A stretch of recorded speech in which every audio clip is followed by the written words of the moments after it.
Welcome to Fast Talk Tuesdays. I'm your host, Nicole Papiano-Lugara from Your Instructional Designer, and today we're going to be talking about storytelling. So let's get right into it. 10 minutes of talk, 10 minutes of live Q&A. So I want you to do a favor for me. I want you to picture that you're an aircraft maintenance technician, so an EMT. You've been working on the line for about 15 years now, and every day you do the same sets of tasks. And today it's about the electrical wiring system, the EWIS, and so you're checking it over. But you're highly understaffed. You know, your managers, they're like nice people when you're not working, but they're maybe not the best at managing time and resources or having difficult conversations. So you're being pulled in a lot of directions, and ultimately, you've done this a million times. You know your job. So a plane comes in, it was fine the last time it came in just a few hours ago. You assume it's okay, they're calling your name, you do a quick visual check where maybe you really should have poked some things around. Now, you realize this maybe isn't your best idea, but you do it anyway in the sake of time, figuring, like I just said, plane just came in, it looked good, nothing was wrong with it, it's a pretty new plane, it'll be fine. Well, plane has to do an emergency landing, and it turns out there's an issue with the electrical wiring system. It is faulty. There was a crack in a wire, and bad things have happened. So not only are you feeling pretty horrible about yourself, but you realize you've put tons of lives in danger, all because you didn't do that check you knew you were supposed to do. Now, I just told you a story, and it's actually a fairly common one. We're pretty lucky in the United States that we have great regulations around our aviation, field. But humans are humans, and they are highly, understaffed in the aviation industry. They're constantly trying to find really skilled people. There's high demands on their time. They're dealing with people who are maybe new to the profession, and all of that. And so while they really do their jobs, this is like a stress point that often happens. And situational awareness is really important, as is making sure to do things by the book and not to just check things off and say, okay, I've done this a million times, it's going to be the same as it always is. But if you told somebody that in an annual compliance training where all they did was read the procedures and check the box to acknowledge they had read the procedures for the 15th time for their 15th year of working, odds are it wouldn't come across. But I bet you felt something when you listened to me tell a story about somebody who forgot to check and put tons of lives at risk. And so that is the difference, right? Not that you want to scare people necessarily, although you might want to scare people, but that you want to create some kind of emotional connection to the content that people are learning, because that's when they're most likely to learn. So today, like I said, we're going to talk about storytelling, and maybe in a little bit of a different way than we usually do these Fast Talk Tuesdays. So let's get right into talking about some of the ways that we can use storytelling in training. So I just gave you an anecdote, and anecdotes are totally one way to do this. You can share quick stories. You can record people doing little, TikTok style videos. If shout out to my friend Vanessa at Anchor Training. It's a great idea. You share them. You might capture stories in an internal blog. You might capture stories in presentations and all of these things. So anecdotes, remember a time when this happened, are great ways to tell stories. Data visualization. So one of the most powerful versions of this that I've seen is talking about the effects of a sedentary life. And we all know it, right? Sitting's bad for you. If you sit for too long, you're at higher risk of heart problems. If you sit for too long, you're at higher risk of obesity, which could lead to other things. If you sit for too long, maybe your joints get stiff, or your stress levels go up, or your muscles kind of atrophy a little bit, right? So you're not in tip-top shape. You're putting stress where there's not meant to be stress. And all of that is compelling, right? It's information that we know is saying this is not good. But it still doesn't mean a lot to most of us. We can't see the effects. And so I always get this wrong, but there is an organization that essentially compiled all of the data of what happens to your body when you are a sedentary employee and just spent all your time in a chair, kind of like I'm doing now, and they brought it to life in a character. So this character is hunched over. They have carpal tunnel. They have really poor vision with very red, dry eyes. They're a little bit pudgy, to be quite frank. And so you see the effects. You start to see, like, this is what I could look like if I don't start to get up, to stretch between takes. So that is its own kind of storytelling. Creating that character is another way to create stories that help people to learn things. And then the most obvious is perhaps scenarios and simulations. And so there's lots of ways we can do this, but it's going to really rely on a few things, which are building great characters who have great dialogue, right? So they feel like people, or animated characters or animals or inanimate objects, but they feel like characters that we can resonate with for some reason. And then they're speaking in ways that make sense to the character and to the situation. So the second part is that world. Where are they being dropped into? And then what are they dealing with? What kind of events are happening? And that helps you to create the story. So in scenarios and simulations, we pull from those elements to create training stories, essentially. So let's take a look at a few examples I've got here. And I'm just going to clear this background if you give me 1 second. Great. So in this example, what you're seeing is a clip from a training video, and she's thinking about a toilet and a cactus, which maybe seems really silly to you, but already it's got me intrigued. And really what we're learning about here is project management for construction projects, which can be horribly boring. It's forecasting, right? And so the story here is about that project manager. Why did you get into this work? And it's telling a story about, you probably didn't dream about dealing with toilets and cactuses being installed, but you probably did get really excited about seeing things be built. You probably got excited about helping things run on time, about creating great things from your work. So situating them in a little bit of that what's in it for me happens with a narrative. You can also be a little more silly, and this one's not silly, but you can do a little bit of character development with dialogue. Again, in Rise, really easy win. So this one is academic. It's Jamie plagiarized, now what? And we use Jamie to tell a little bit of a story. So, hi professor, you said there was a problem with my paper. Jamie, this paragraph is an exact copy of Wikipedia. Why did you plagiarize? You know better. Now it might be about ChatGPT. Like I can tell you use ChatGPT, right? All of those things. And so this is a great example of an easy way to start creating simulations and stories that are interactive. And here's another great one. So memes. It's a little gross, this one, but this one is about why you should wear face masks. And so whether you agreed with this or not at the time, this did come around during COVID. And it was a really easy way to help people understand what happens when you wear a mask, right? If two people essentially decide to pee on each other, gross, but a story that they'll remember, then you are more likely to get wet. And I can tell you this from having a toddler, right? You leave her without a diaper and she goes spraying things all over the place. It's going all over the place. But if somebody has clothes on, then they're a little bit protected from the grossness of that bodily fluid. But if they both have pants on, well, odds are those pants will trap the fluid and then you also won't get any on you. So again, a little bit gross, maybe a little bit politically charged these days, which it maybe wasn't at the time, but it really helps solidify the story for you, right? Like if it doesn't make sense to you, well, yeah, like I sneeze and then a cat's caught in the mask, whatever, but aren't there holes, blah, blah, blah. But this is just a really quick, simple way to tell the story. And there's no reason you can't do this with more relevant training in your organization.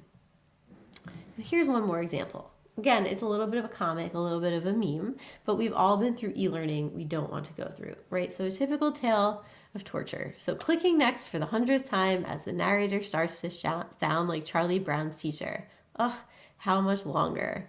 And then they go, oh, only 3 quiz questions. Great. And then at the end, he gets the certificate. Nice. Do I remember any of that? Nope. Am I done? Yes. And that is the story of so much training people go through, right? And so the story really solidifies for us, at least for me, this is why I should not create e-learning that is lock navigation, click yes, kind of training, all the text on screen, next button, next button, next button. Okay, 3-question quiz that has nothing to do with it. Read and understand, as some of my clients will call it, right? This is evidence or this is helping to solidify why that doesn't work. So again, 3 different ways of telling stories, right? We've got the anecdote, we've got the narrated story, we've got this comic style story. Kevin Thorne, also great. Kevin, if you want to see some really great comic based learning, you've got memes and infographics, and you've got scenarios and simulations. Those are all great tools to leverage when you bring storytelling into your training. So I'm going to turn over to one more slide. It's really about doing these 3 things. So you want to focus on creating a feeling, and that's why they're powerful, right? So make people anxious, make people excited, make people happy, any of those things. Then show them, don't just tell them. So bring it to life with visuals and visual design. Think about writing almost like a movie. And then turn data into stories. So don't just tell people facts, but actually turn them in to moments with characters and worlds and help them situate themselves in the impact of this data. And the last thing before I turn over to questions is Star. Straight up stole this from Pixar, but you want to give them something they'll always remember. So whether that's, again, a fun character, an interesting turn of phrase, a really unique environment, just something that really resonates with them, that is the goal with storytelling. All right, well, I'm going to turn over to the comments. And if you're here, I would love to hear some of your questions and hopefully get you some answers about how you can use storytelling in training. Again, this was just 10 minutes. I could literally talk about this topic probably for the next week and just, have so much to say about it. So if you're watching, and I do see there's a few of you out there, definitely go ahead and, if you have a question, go ahead and drop it in the comments and I'll see it and I can address it. Or if you just want to tell me about a story of a time you use storytelling in training, I would love to hear your story. All of that is totally relevant here. So as I go through, I'm also going to just think about, I've trained this before. And so some of the questions that come up are typically around what makes a good story, right? So we didn't really get into that other than the storytelling elements, but what makes a good story for training? And so I like to point people to 3 things. So there is moments when something is really important. Like, people need to get this. There's no other option. There's a huge risk involved in people not understanding this point. That's a great moment for storytelling because you need to create that emotional impact. Another great moment for storytelling and training is when you come to these gray areas. So places where maybe it's unclear.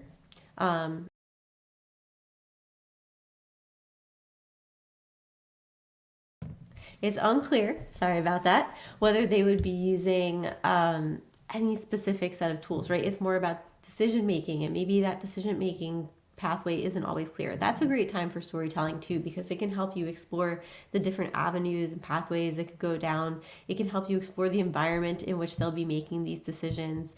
It can give you more characters and more perspectives than maybe just giving them a bulleted list of things. You might see how 4 or 5 people address this same thing, or you might just see different instances of the same exact moment. So let's say it's about customer service and you ask the exact same question, but one person's really excited and tells you their whole life story. One person shuts down and gives you one-word answers, and one person gets pissed off and for whatever reason, maybe it's not culturally sensitive how you're asking. So it works for, your American peers, but it doesn't work for somebody from a global audience.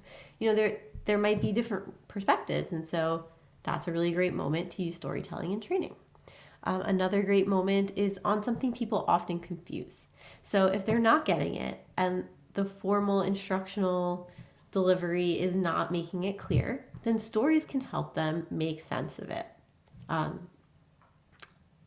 So I would say that's another great moment to look at. So where are people confusing things during training? And then finally, where are people getting things wrong? So one of my favorite stories that we ever told is about actually aviation. So we did a video for ramp agents, training them on pumping the blue juice into the plane. So that's like, if you've ever used a porta potty, porta john, and that blue stuff that sits in the bottom, it's gross.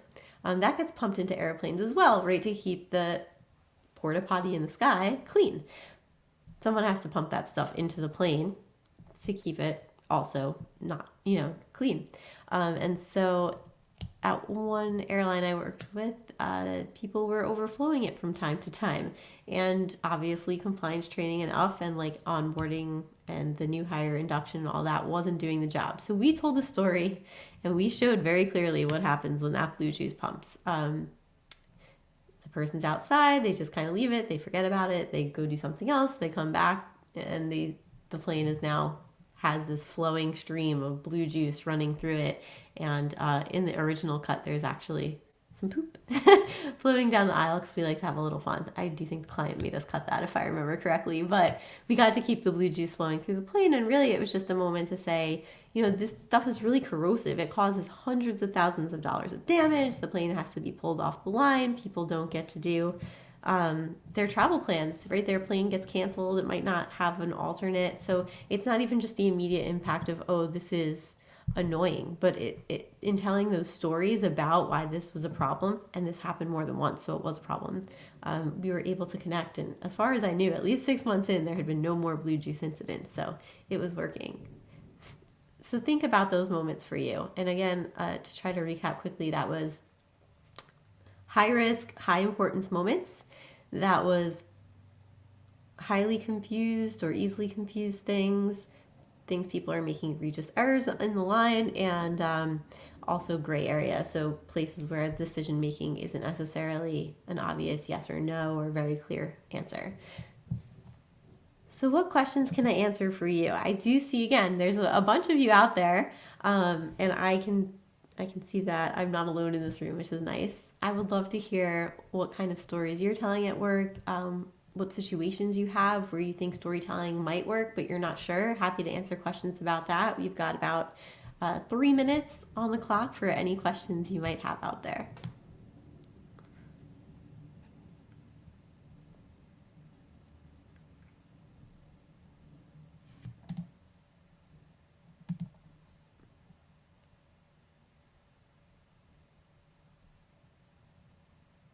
And again, while I wait, I'm just going to ask myself questions that I know I get when I train these topics. And so another one I usually get is just about what kinds of stories can we tell? And so I'm going to make a few recommendations. One is, if you haven't done a lot of storytelling, you probably haven't, just don't realize it, but if you're not really comfortable with it, Pixar offers a free course, and I highly recommend it. It's super fun, super fast, super easy, and really will help you think about storytelling in new ways, maybe that aren't specific to L&D, but I think will really power up how you tell stories in learning and development. The second thing I would recommend is looking at screenwriting, so writing for movies and things like that. They spend a lot of time focused on dialogue and creating scenes and believable characters. Not that we don't do that in novel writing, but it's just a little bit different. There's more clauses and things like that. But when someone has to say something and convey it to a director, which if you're in training, you may be conveying this to like a production team to create the assets. I think there's a lot of value in that. So I would go there. And then I would just say, like, read, watch, absorb voraciously. Just look anywhere you can that tells great stories. So there's great interactive stories online. Look at game narratives, especially in children's games. Some of my favorite storytelling happened in children's games, like Where in the World is Carmen Sandiego? I used to play this game where I would like go through Egypt and uncover things. I can't remember the name of the game, but it was like really silly, fun characters. And there's great storylines there, and they're interactive, so they can help you figure out how to build branching and interactive stories. Look at your favorite movies. A League of Their Own is one of my favorites, but some of my others would probably get some eye rolls, so I won't even go there. But your favorite shows, right? What is Stranger Things doing, right? Why are so many people interested in Bridgerton? What can you steal from them? Look at your favorite short stories, your favorite novels. What can you pull from them? Your favorite plays. All of those are relevant resources. And basically just look at, how do they structure things? Deconstruct it and then take that and apply it to your learning and development. For you, it's probably going to be short, sweet, really tight, pieces. You're not going to tell these long 2-hour stories, but maybe you are. Who knows, right? You may pitch a documentary for your organization, and that has its own kind of storytelling. So I know that we covered a ton of ground, and maybe it wasn't the most linearly pulled thread through all of these storytelling versions you can take into learning and development. But remember, at the end of the day, it's all about creating that emotional connection and creating a stream that helps people to remember things more clearly. So, if you want to continue this conversation, we're out of time. I know these Fast Talk Tuesdays go fast, but I'd be happy to continue it. Drop your comments, connect with me, DM me, whatever you've got to do. And I'd love to hear how you're using storytelling, or if you decide to apply some of this stuff, how it goes. So, until next week, thanks for joining.